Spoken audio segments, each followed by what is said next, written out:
وسبق أن ذكرنا أن كلمة عقيدة أو العقيدة كلمة مولدة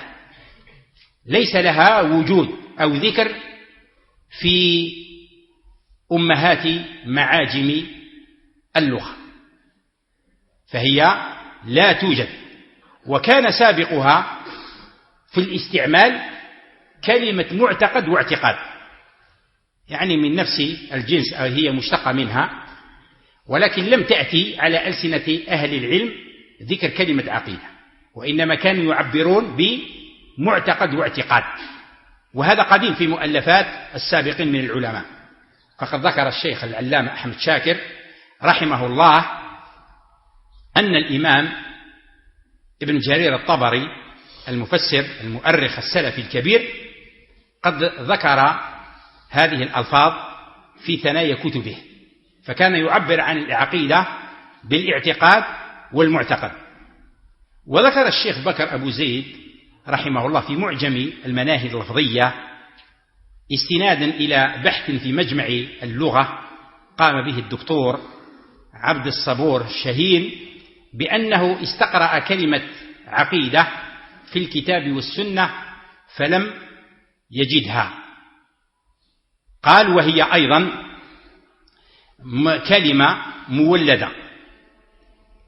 ورأيت أنها في بعض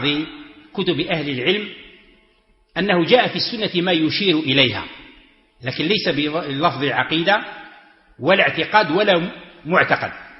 وإنما جاء في الحديث الصحيح أن النبي صلى الله عليه وسلم قال لا ينعقد قلب مسلم على 3 خصال إلا دخل الجنة، وذكرت هذه الخصال: لا ينعقد قلب مسلم على 3 خصال إلا دخل الجنة.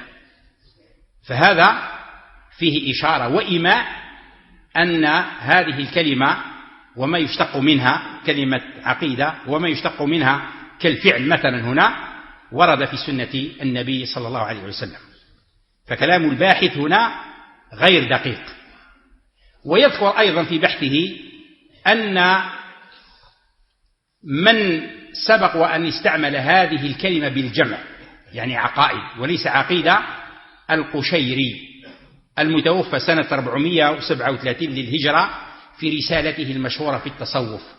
تسمى الرسالة القشيرية،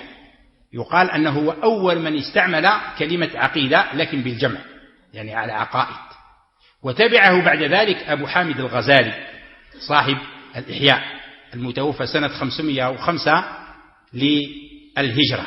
وذكرها بلفظ العقيدة أي مفردة،